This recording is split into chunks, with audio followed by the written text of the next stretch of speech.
পৃথিবীর নিয়ম অনুসারে ভোর হয়, সূর্য ওঠে, আবার সূর্য অস্ত যায়, রাত হয়। তো মানুষের জীবনটাও সাধারণত এরকম যে সকালবেলা ঘুম থেকে ওঠে, দিনে কাজ করে, সন্ধ্যাবেলা বাড়ি ফিরে ঘুমায়, আবার পরের দিন সকালবেলা ঘুম থেকে ওঠে। এভাবে পৃথিবীর নিয়মে সে চলতেছে।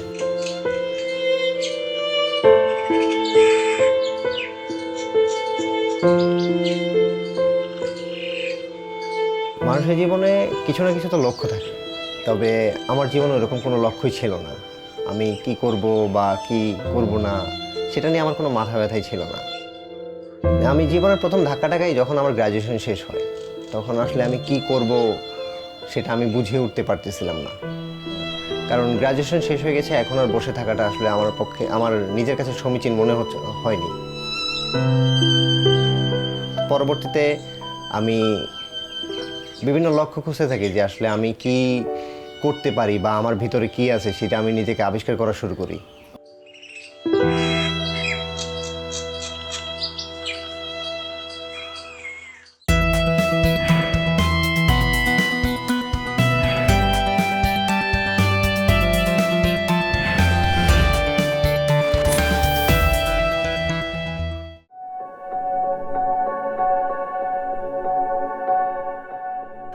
আমি মোহাম্মদ রিয়াজ হোসাইন। আমি 2017 সালে ঢাকায় আসি প্রথম ঢাকায় আসার পরে আমি বিভিন্ন ভার্সিটিতে ভর্তি পরীক্ষা দিই এবং আলহামদুলিল্লাহ ঢাকা কলেজে আমি চান্স পাই। ঢাকা কলেজে ভর্তি হওয়ার পরে আমি আমার নিজের মতো লক্ষ্যপ্রশ্ন হিসাবে, মানে কোনো লক্ষ্য সেট না করে আমি নিজের মতো চলতেছি। তো গ্র্যাজুয়েশন শেষ করি 2021 সালে। 2021 সালে গ্র্যাজুয়েশন যখন শেষ করি, তখনই আসলে প্রথম আমার মাথায় চিন্তা আসে যে আসলে আমার তো এখনও কোনো লক্ষ্য নাই, আমাকে লক্ষ্য সেট করতে হবে। পরবর্তীতে আমি বিভিন্ন কোর্স নিয়ে একটু পর্যালোচনা করি, বিশেষ করে রাতটা একটু গভীর হয়ে আসতো, তখনই কেবল এই চিন্তাটা বেশি মাথায় জেগে বসতো যে আমাকে কেন কিছু করতে পারতেছি না এখন। কয়েকদিন ট্রাই করছিলাম যে আসলে সরকারি কোনো একটা চাকরি সম্ভব হয় কিনা, ঠিক আছে, সরকারি চাকরির ব্যবস্থা। পরে দেখলাম বিশাল পড়া, এটা আসলে এত পড়া আমাকে দিয়ে হবে না। তাই এটার চিন্তা বাদ দিয়ে একটা প্রাইভেট জবের কথা চিন্তা করলাম। তো এখন আমাদের যে একটা অবস্থা চাকরির ক্ষেত্রে, এখানে মার্কেটিং জবগুলোই বেশি। সোশ্যাল মিডিয়া এবং ইন্টারনেট ঘাটাঘাটি করে একটা জিনিস খুঁজে পেলাম, সেটা হলো ফ্রিল্যান্সিং সম্পর্কে একটু আইডিয়া পাওয়ার পরে ইউটিউব দেখে বা আরও কিছু সাইট ঘাটাঘাটি করে কিছুটা আয়ত্ত করছি। কিছুটা বলতে একদম শূন্য বলতে 0.1% বা সামথিং এরকম কিছু। জাস্ট আমি জানি যে আসলে মার্কেট প্লেস বা ফ্রিল্যান্সিংটা কী। তো মাস্টার্সে যেদিন ভর্তি হয়ে আসার পরে সেই মন খারাপ থেকে আমি বাসের মধ্যে জানালার পাশে বসে আছি বাইরে আনমনে। তখন হঠাৎ করে কল্যাণপুর বাস স্টপে আইসা যখন জ্যাম পড়লো, জ্যামের মধ্যে আমি ই-লার্নিং অ্যান্ড আর্নিং লিমিটেডের ব্যানারটা দেখতে পাই। তো তখন এই সম্পর্কে আসলে কিছুই জানা ছিল না।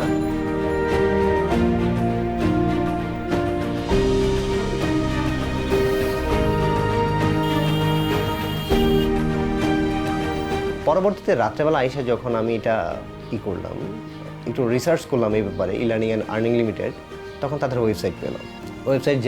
গিয়ে দেখি যে তাদের একটা ফ্রি কোর্স আছে, শিক্ষিত কর্মপ্রত্যাশী যুবদের ফ্রিল্যান্সিং প্রশিক্ষণের মাধ্যমে কর্মসংস্থান সৃষ্টি প্রকল্পের আওতায় একটি কোর্স আছে, ফ্রিল্যান্সিং কোর্স। তো আমার ভাগ্য হয়তো আমাকে এই দিকে নিয়ে আসবে, তাই সেদিন আমি আবেদনের লিঙ্কটা ওপেন পেয়েছিলাম। তো আবেদন করলাম আমি। দিন দুয়েক পরে আমার কাছে একটা মেসেজ আসলো যে খাজা আইটি পার্কে আমার পরীক্ষা। আমি ওই ই-লার্নিংয়ে আবেদন করলাম, রিটেন এক্সাম দিলাম, ভাইবা দিলাম এবং সিলেক্টেডও হইলাম। পরে ওরিয়েন্টেশন ক্লাসের পরে ক্লাস করতে গেলাম। 2-4 দিন ক্লাস যাওয়ার পরে আমি বুঝতে পারতেছি যে আসলে এখানে আমাকে দিয়ে কিছু একটা হবে। তো সেখানে আমার নতুন একটা দিগন্ত শুরু হইলো, নতুন একটা লক্ষ্য সৃষ্টি হইলো, আমি কিছু করতে পারবো, নিজের মধ্যে একটা মোটিভেশন আসতে শুরু করলো। যে ছেলেটার কোনো লক্ষ্য ছিল না, কি করবে সে খুঁজে পাইতো না, সে এখন লক্ষ্য খুঁজে পাইছে, নতুন একটা দিগন্ত তার জন্য শুরু হয়েছে। এটা অনেক বড় কিছু ছিল আমার জন্য।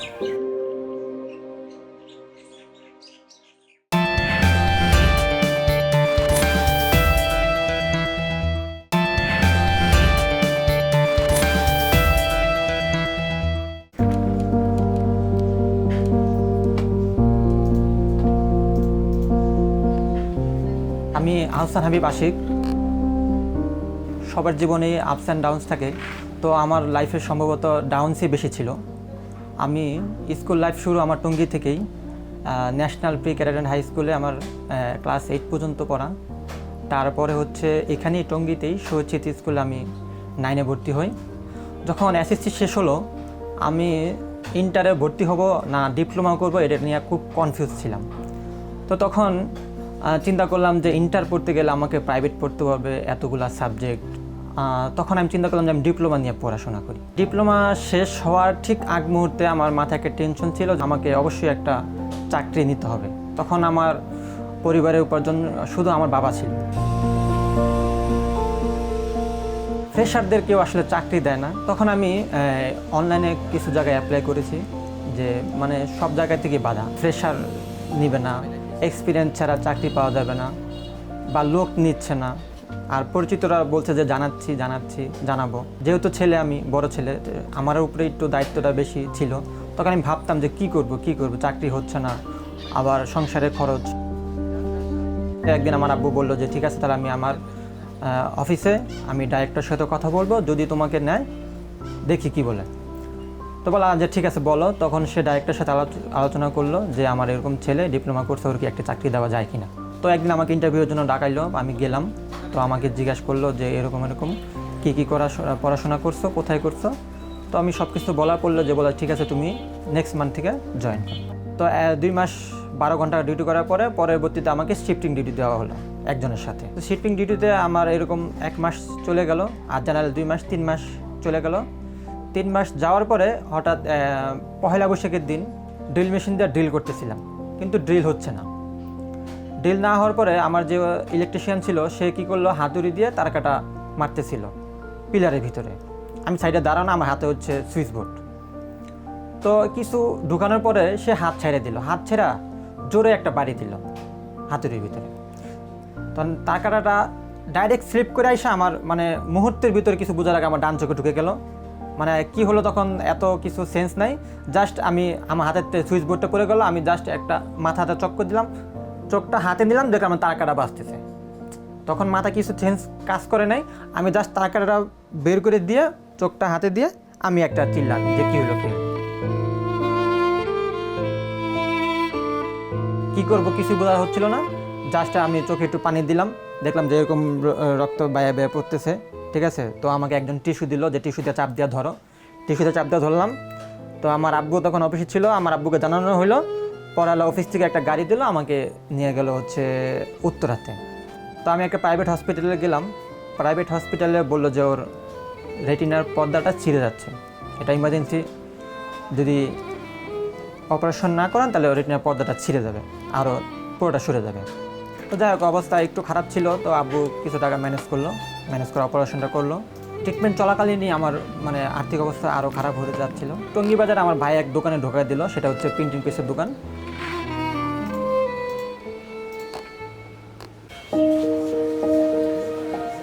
ওখানে ঢুকে জাস্ট বসে থাকতাম, ডিজাইনার ছিল, ডিজাইন করতাম, আরেকজন লোক ছিল যে অর্ডারটা থাকতো। তো এখানেই থেকেই শুরু। ডিজাইনারকে না রাখার কারণে সে আমাকে দিয়ে কাজ করাতে চাইতো। তখন আমি কম্পিউটারে বসতে পারলাম, যেহেতু ডিজাইনার নাই, ডিজাইনার বেতন ছিল বেশি, ওরা যে বেতন দিবে সেই টাকাটা মালিকের ছিল না, আমার বেতন কম ছিল, এই জন্য আমাকে রাখছে। তখন বললো যে তুমি অনলাইন থেকে কিছু শিখো, তাতে টুকটাক একটু ডিজাইন করে ছাড়তে পারো। তখন আমি বসলাম, ইউটিউবে ঘাটাঘাটি করলাম, একটু করতে শিখতাম। আর পাশের দোকানে যা ডিজাইনার ছিল মাঝে মধ্যে তাদের পিছনে দাঁড়ায় দেখতাম যে তারা কীভাবে ডিজাইন করে। সারাদিন ইউটিউব যেহেতু দেখা হয়, তখন ইউটিউবে আর কি একটা রিভিল হতেছিল অনলাইন মার্কেটিং, ডিজিটাল মার্কেটিং, এগুলো নিয়ে মানুষ অনেক চর্চা করতেছিল, গ্রাফিক ডিজাইন আর ডিজিটাল মার্কেটিং। তো আমার কিছু ভিডিও দেখলাম যে অনেকে ইনকাম অলরেডি শুরু করেছে। তো আমার একটা আগ্রহ হলো যে আমি ডিজিটাল মার্কেটিং শিখবো। বিভিন্ন ভিডিও দেখতে দেখতে হঠাৎ করে আমার সামনে একদিন আসলো হচ্ছে ই-লার্নিং, যে সরকারি সহায়তায় প্রশিক্ষণ শেখানো হবে বিনামূল্যে, আবার প্রশিক্ষণ ভাতাও দেওয়া হবে। তো আমি আসলে যোগাযোগ করে একদিন ইন্টারভিউ দিই। ইন্টারভিউ দেওয়ার পরে যেহেতু তারা দেখছিল আমার টাইপিংটা পারি আর কম্পিউটার চালাতে পারি, যখন আমি আগের থেকে একটু পারতাম, তখন তারা আমাকে বলে যে হ্যাঁ ঠিক আছে, তুমি এখানে শিখতে পারবে।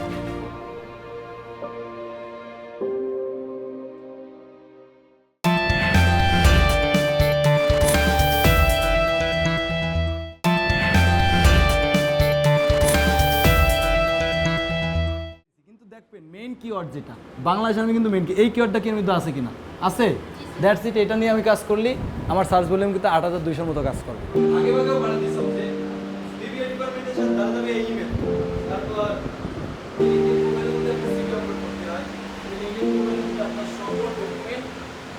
SMS দিয়ে পরীক্ষার ডেট জানানো হয় যে সবাইকে ভর্তি পরীক্ষা দিতে হবে। তো আমি ভর্তি পরীক্ষা দিই। ভর্তি পরীক্ষা দেওয়ার পরে আমাকে সিলেকশন করে ইন্টারভিউর জন্য। তো ভাইবা দিতে যাই আমি। ভাইবা দিতে গেলে সেখানেও আমাকে একটা প্র্যাকটিক্যাল পরীক্ষা আর কিছু মৌখিক পরীক্ষা হয়। ওইখানে আমি আলহামদুলিল্লাহ টিকে যাই। তো আমাকে ঠিক 2 দিন আগে আমাকে SMS পাঠানো হয় যে আপনি সিলেকশন হয়েছেন। ভাইবা বোর্ডে বসে স্যার আমাকে প্রথমে জিজ্ঞেস করলো যে আপনার বাসা কোথায়। তো আমি স্যারকে বললাম স্যার আমার বাসা সাভারে, আমি সাভার থেকে আসবো। বলতেছে আপনি তো আসতে পারবেন না এত দূর থেকে। আমি বললাম স্যার আমি আসবো যেভাবেই হোক। বলতেছে জ্যাম থাকে তো আপনি কীভাবে আসবেন, আপনি বললেই কি আপনি আসতে পারবেন কি না। তখন আমি স্যারকে বললাম স্যার দরকার হলে আমি গিয়ে হেঁটে আসবো, তারপরে আমি আসবো। তো স্যার হয়তো আমার সেদিন কনফিডেন্স দেখে আমাকে সিলেক্ট করে দেন। আমি পরবর্তী 1 তারিখে আমি জয়েন করি, অক্টোবরের 1 তারিখে আমি জয়েন করি এখানে। তারপরে স্যার প্রথমে ওরিয়েন্টেশন ক্লাসে আমাকে জিজ্ঞেস করতেছে যে তুমি কেন আসছো, যেটা সাধারণত ইন্ডিভিজুয়াল সবাইকে জিজ্ঞেস করতেছে। তো মজার ব্যাপার হলো এটা যে আমি এর খানিকক্ষণ আগে মানে ক্লাসে ঢোকার একটু আগে শুনতে পাইছি যে এটা আসলে যুব উন্নয়নের কোর্স এবং এটা কোর্স শেষ করার পরে 15,000 টাকাও দেওয়া হবে। তো সেই সুবাদে আমি স্যারের সাথে দুষ্টামি করে বললাম স্যার আমি ওই যে 15,000 টাকা দিবে শুনছি, মূলত ওইটার জন্যই আমি আসছি।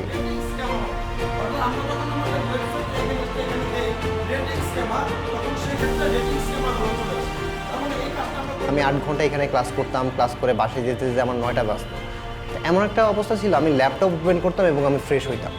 আমার ল্যাপটপ ওপেন হইতে যতক্ষণ সময় লাগে ততক্ষণ সময় আমি ফ্রেশ হইতাম এবং ফ্রেশ হওয়ার পরে এসে এই যে ল্যাপটপের সামনে বসতাম, ল্যাপটপের সামনে খাওয়া, ঘুম তো আসলে হইতো না, ঘুমাইতে মোটামুটি 3টা-4টা পর্যন্ত হয়ে যেত।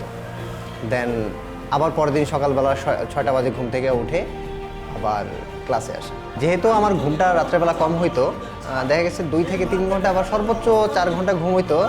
তো ক্লাসে আসার পরে আমার প্রায় সময় হইতো যে যেই সময়টা আমি ব্রেক পাইতাম, স্যার ক্লাসের ফাঁকে ফাঁকে যে ব্রেকটা দিত ওই ব্রেক টাইমে আমি হঠাৎ করে ঘুমাই পড়তাম। আবার স্যার ক্লাসের শুরু হওয়ার আগে আমার পাশের জন অথবা স্যার আমাকে ডাইকা দিত, আবার ক্লাস করতাম। এইভাবেই চলতেছিল। মোটামুটি 1 মাসের যাওয়ার আগেই আমার কাজ এবং স্যারের সহায়তায় আমি একটা বড় অর্ডার পাই। ঠিক 1.5 মাসের পরে আমি ক্লাস চলাকালীন আমাকে একটা বায়ার কল করলে ঠিক ব্রেক টাইমে আমি ঠিক এখানে বসে চেয়ার একখানে বায়ার সাথে কন্ট্যাক্ট করি। তো কন্ট্যাক্ট করতে করতে সে আমাকে ব্যালেন্স পাঠিয়ে দেয় কাজ শুরু করার জন্য। তো ওই দিন আমার খুব আনন্দ লাগছিল, স্যাররা এখানে ক্লাস করতেছে, আমি এখানে বসে বাইরের সাথে কন্ট্যাক্ট করতেছি। তো ওই দিনটা আমার জন্য খুবই স্পেশাল ছিল।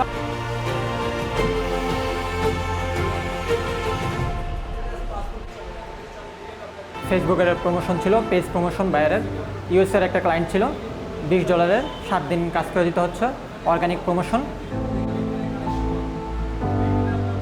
তারপর থেকে আমি মাশাআল্লাহ প্রতি মাসে আমার কিছু না কিছু আর্নিং ছিল।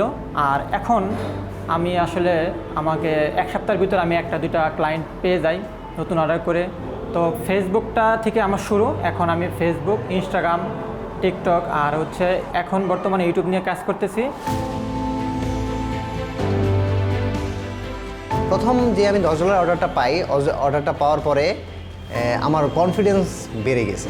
তখন আমি একটা বিড করি freelancer.com-এ। তো বিডটা ছিল প্রায় $750, তার বাজেট ছিল $750 পর্যন্ত।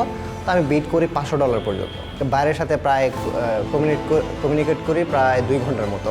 জানলো যে আমি কীরকম কাজ পারি, তাছাড়া আমি আমার স্ট্র্যাটেজি কি, আমি কীভাবে শুরু করতে চাই, সব কিছু জানার পরে তার সুবিধাজনক মনে হয়েছে, তাই সাথে সাথে সে আমাকে অ্যাওয়ার্ড দিয়ে দিয়েছে।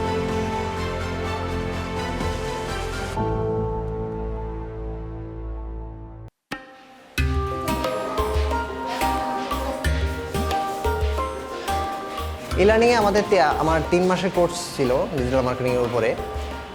তো 3 মাস যাওয়ার পরে আমি এখানে ই-লার্নিংয়ে ট্রেনার হিসেবে জয়েন করি, as a digital marketing trainer.